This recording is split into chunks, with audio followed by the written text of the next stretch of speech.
recording, and then I'll just go back to my PowerPoint slide. Yeah, so I'll go to the slideshow mode. Let's wait for...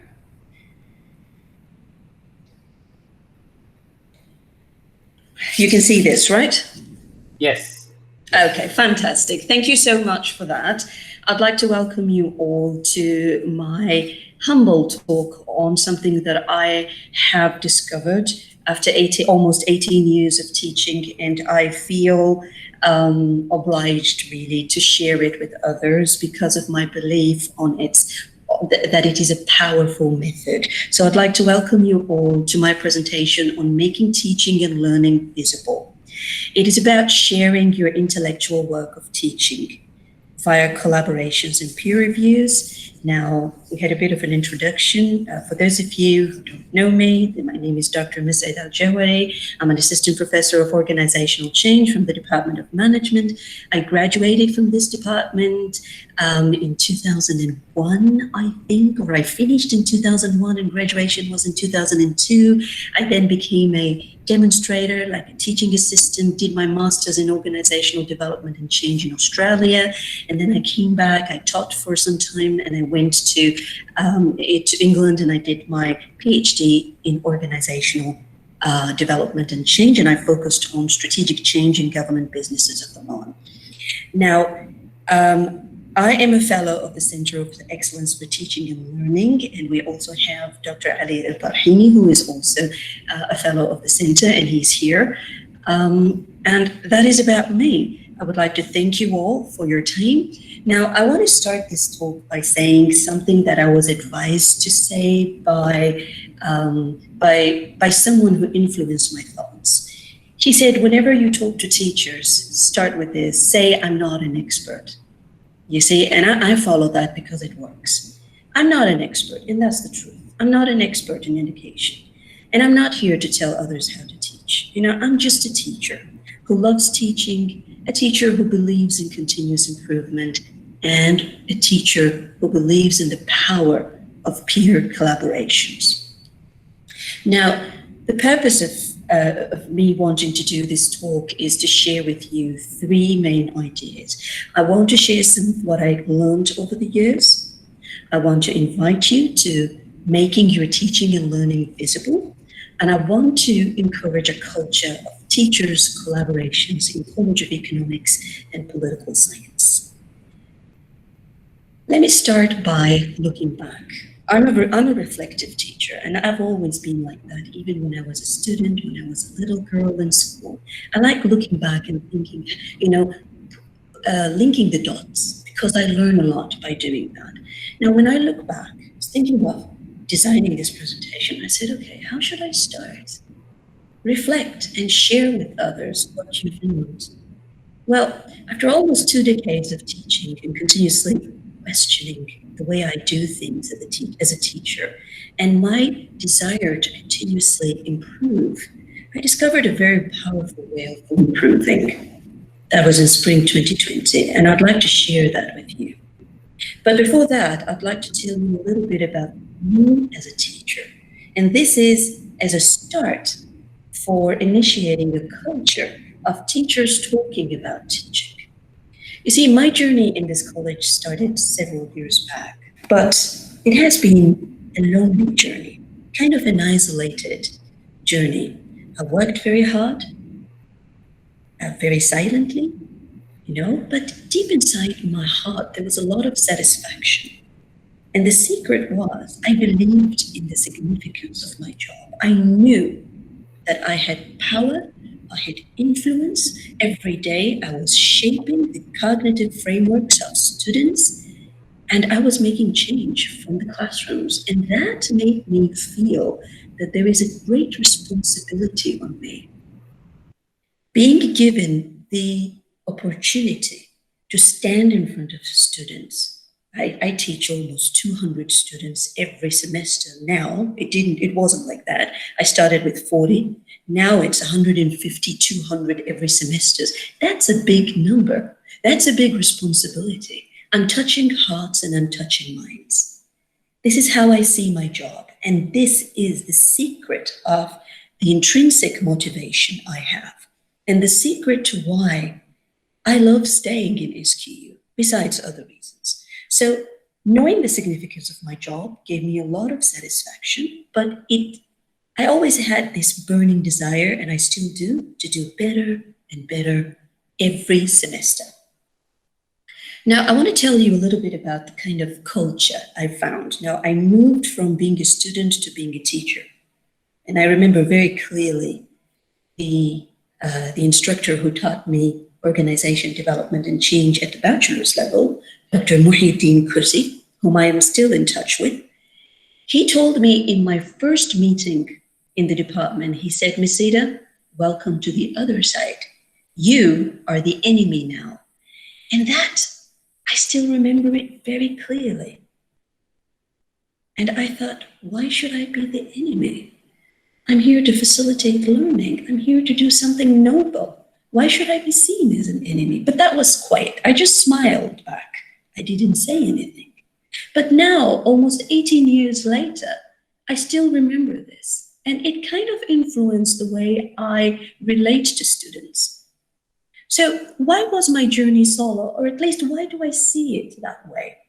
You see, I simply found it as a preferred way of teaching in the college. People working in silos, we hardly ever meet. We meet in department meetings and people want to leave very quickly. Nobody wants to talk about teaching. People avoid chats about teaching. You know, many instructors came across to me as very territorial, very defensive when you start talking about their ways of teaching and suggesting, saying, "Did you try this or that?" That's the impression I got. Now that made me dissatisfied, but I couldn't change the culture. So I struggled within, and I started looking at myself and said, you know what? I'll be the change that I want to be. I can't do it here. I don't have the power. I don't have the information, but I'll look outside. I'll look elsewhere. So I started searching for people outside the university, in other continents, other parts of the world. And I found teachers of the world who had curiosity, who had a passion for teaching, people who were so excited to talk about teaching, to share with others what worked, what didn't work. I tried this method, I made mistakes, and they were talking without any fear, without any sense of feeling that you're threatened when others oppose you. They did it with passion. They did it with collegiality. They did it with a lot of something called intellectual humility. And they did it for the purpose of learning and advancing. So it's a growth mindset. I followed them. I read what they wrote, and I watched many videos. And I was growing along the years, but it was all within my office and in my classrooms. Now, through my readings, the videos I watched, the questions I was asking, the questioning of my own practices, I was guided by many questions. A lot of curiosity was there. So I'd like to share with you some of the questions that guided me. I used to ask myself, why do I teach? And I do sometimes hear other people who say, oh, this teacher seems like they don't like teaching. Why do they even teach? They seem like not to like students at all. They hate students. So why do they teach? And that question was always on my mind. When I was a student in the college, sitting quietly, I used to be the early birds in the class, used to sit in the front always. And I would look at my teachers silently and think, why are they teaching? What made them move to teaching? Well, then when I became a teacher, I had to find an answer for that. And now, after 17, almost 18 years, I believe that I teach for two reasons. And this is what John Adams said. And I totally agree with him. Now, people in economics will be happy that I'm quoting John Adams. There are two educations. One should teach us how to make a living. And I say, yeah, why am I going to work every day or in my home office, spending hours delivering lectures, facilitating learning, solving problems? Because I want these students to get jobs. and they'll be able to live a decent life. But above that, I want them to understand the world. I want them to make informed decisions. I want them to be useful, happy citizens, not only of Oman, wherever they go in the world. That's my answer now after almost 18 years of teaching. It wasn't like that in the beginning, but now it has crystallized. So teaching to me is about student learning. So what is your main concern in teaching? And do you tell your students that? Well, I tell my students, and I have found that it makes a big difference. I tell them why I teach. I tell them because I want you to gain useful knowledge and skills that you will use in your personal lives and in your professional lives to make the right choices. I want you to become informed decision makers. I want you to be happy. They're ministers of happiness now. Well, I want my students to be happy. And when they know that there is a direct connection, the walls fall between us, and they're very relaxed. And they come to class even if I don't take attendance. And when they miss class, they apologize and they say, I really feel bad that I missed your class. I know I've missed so much. Do you know why? Because they know whatever I share in the classroom, I will link it to their personal lives and to their job interviews, a big concern for them, job interviews and their professional lives. Another question, how much have your students been learning? I've always wondered, after when I finish a lesson and I say, okay, thank you very much, you can all go now. Okay, and I'm always the last one to leave because there will always be students who have questions, but they don't have the courage to ask questions. And I don't want to force them. They have different reasons for being like that. And I do get many students coming to me, and I still follow this practice even online. I'm the last one to leave. And I do have one or two students who will stay behind and want to share something that they don't feel comfortable sharing with the others, for whatever reason. So how much have your students been learning, and how do you know? Well, there are different methods that I have learned. You look at their test scores across sections. This is for multi-section courses, your course, the others as well. You look at the scores of your students. For example, I've been teaching human resource management for many years, before my PhD and after as well. Dr. Salem also does this, and he's doing it at the MBA level as well. So if you look at your students' scores over the years, that is a clear indication of how much learning is happening. One method that my dad suggested is this. Now, my dad is a doctor, but he wanted to be a teacher. He became a doctor for various reasons in his life, in his childhood, but he still has that teacher in his heart. Many times when he was raising us up, I felt like he was a teacher. He would always give us lessons and lessons of life, which shaped who I am today. And I'm very thankful to him. He's retired now, and he is one of the wisest people I know. He said, Masita, why don't you do this? That was before I started my first MBA class. I said, Dad, I'm going to teach MBA classes. He said, yes, go ahead. You can do it. I said, I don't know, Dad. We'll try. He said, you know what? Do this and tell me how it goes. I said, what? He said, test them before you teach them, and then test them on the last day of class. I said, what for? He said, don't you want to know how much they've learned? I said, yeah. And I did it.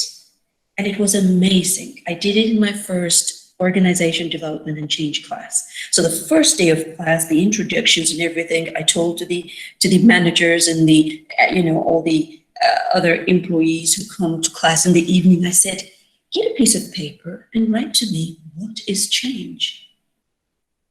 And I gave them 10 minutes to do that. And I said, write the day, write your name. I said, what, is this a test? I said, it's not a test. I just want to measure your level of understanding now.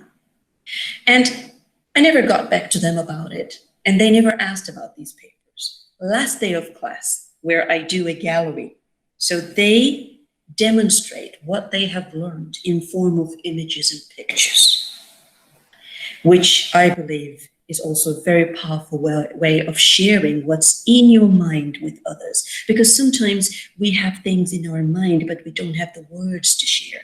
Pictures, using images and metaphors. Or consultants do that, and change agents as well. So last day of class, I asked them, okay, 10 minutes, please. Can you write on a piece of paper what is change? And they did. I took those papers and I brought out the day one answers, stapled them together, and I gave them back to the students. I said, I want you to see your answers day one and what you have written today.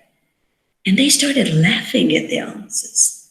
They was like, oh my God, this is what we knew and this is what we know. So it was right in front of their eyes, the amount of learning, and that made them very satisfied. They thanked me a lot and they left the class with great satisfaction. And I see that more and more students are joining organization development and change because of word of mouth. So that's a method that you might want to use. Now, another question is, what's the real measure of your success as a teacher? Did you ever ask yourself that question? Well, I've always wondered, when am I successful? When all my students get A's and B's? When they're all happy? When they like me? To me, it's many things, but the most of all is when they learn and they tell me, I didn't know this, but now I know.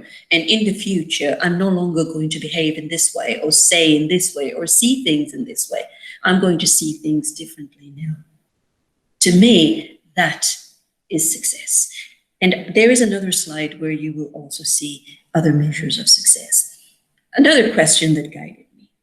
It's been a concern. Remember that instructor who said, welcome to the other side. You're the enemy now. And this was in the first department meeting. And I was quiet and I smiled, but it kept me thinking, why the enemy? I don't want to be the enemy. My teachers were not my enemies. I never saw them like that. So how to win the hearts of my students so that they develop this passion of coming to my class?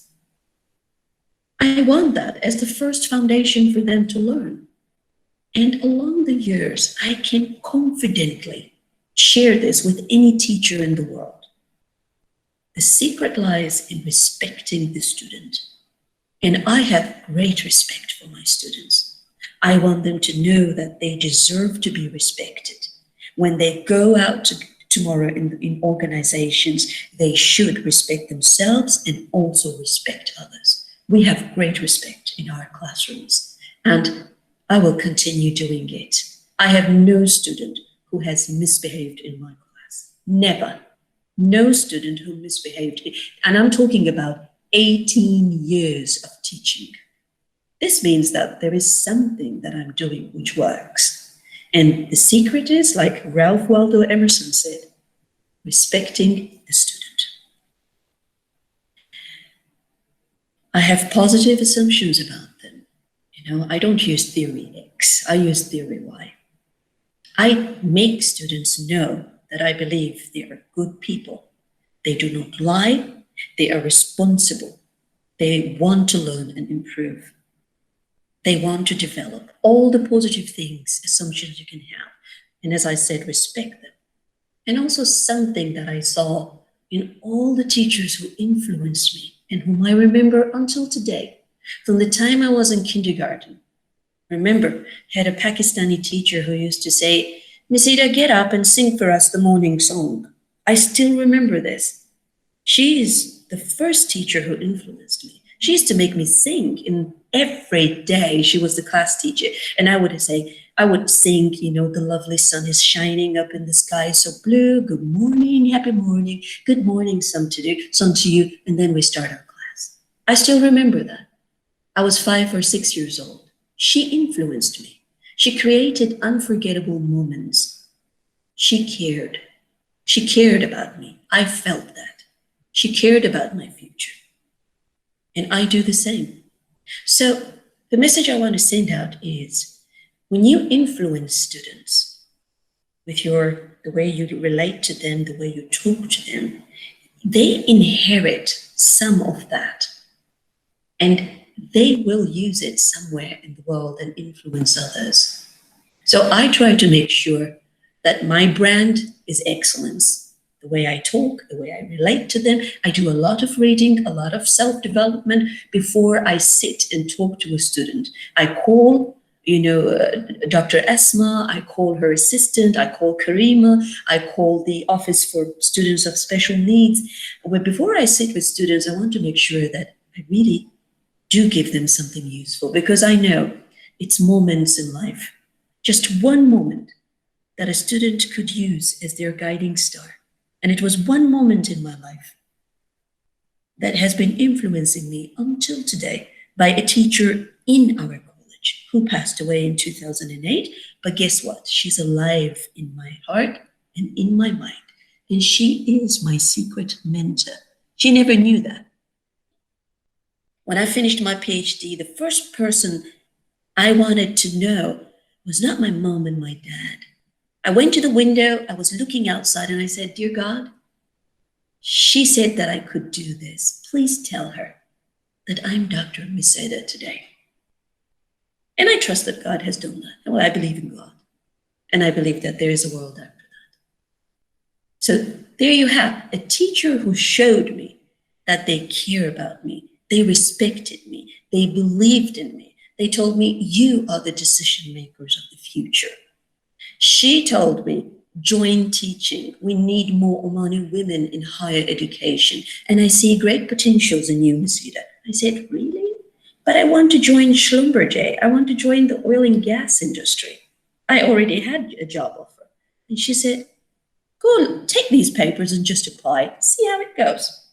And that was back in 2002.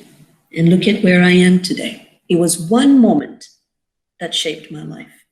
She taught me, by the way, human resource management and organization behavior. Okay, so I promise this is the last question. Who is a great teacher to you? Well, I do want to be a great teacher. Of course I do. I'm not one, but I do want to be. Hopefully before I retire, I should be able to say to myself that, yeah, you are one of those great teachers in the world.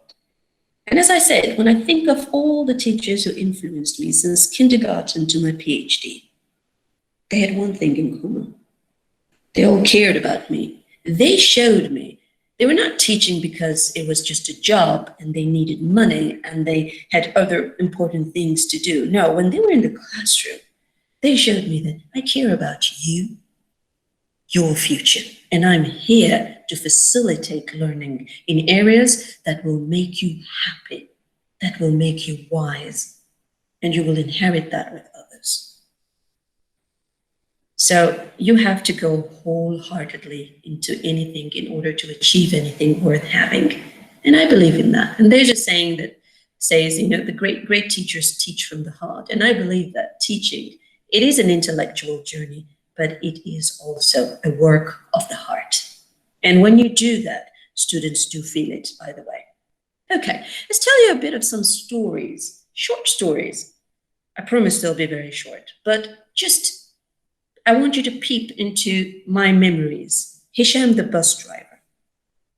So I had this student, very quiet student, who used to join the classes 10, 15, 20 minutes late. I don't like embarrassing students. Never in my life did I or will I embarrass a student, because I respect them. I'm in a position of power, and I believe it is unethical to embarrass students, to use my power and do that. And I believe that they are there to learn. They are undergoing an evolution. This is what happened to me when I was a college student.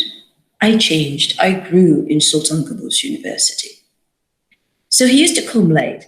I didn't jump into punishing him based on an assumption that he was a careless, irresponsible student, so I'll mark him absent. Since he didn't come to me to tell me, it's his responsibility to come to me and tell me. I said, "No, I need to ask Hisham." And I said, "Hisham, I'd like to talk to you after everyone has left." He came to me very gracefully. I said, "Hisham, I'd like to know what I can do to help you come to class on time." Do you see that question? That question behind that question is a positive assumption. And I learned this from performance appraisals and performance reviews in human resource management. Don't be judgmental. People become defensive and they don't like you. And when people don't like you, communication becomes unsuccessful. They will not learn from you. So, what should I be? I should be developmental. So, when you see a student doing something wrong, you call them and say, I would like to know how I can help you to overcome that. And not, oh, so and so, if you continue doing this, you're going to get an F or you will have to leave the class. I would never do that. I don't like jumping into wrong assumptions about people. I like investigating with positive assumptions. And people are bad when they prove to me that they're bad. If they don't, then everybody is good. That's how I see people in the world. Another story, Hanifa and the Penguins. And this is really catchy, isn't it? It'll make a good book title. Some of the things I'm thinking to do after my retirement is to publish books on different experiences I have. But of course, I'll take consent from the students. I do keep in touch with many students, by the way, after graduation, and I guide them through their job interview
Thank you.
drive. So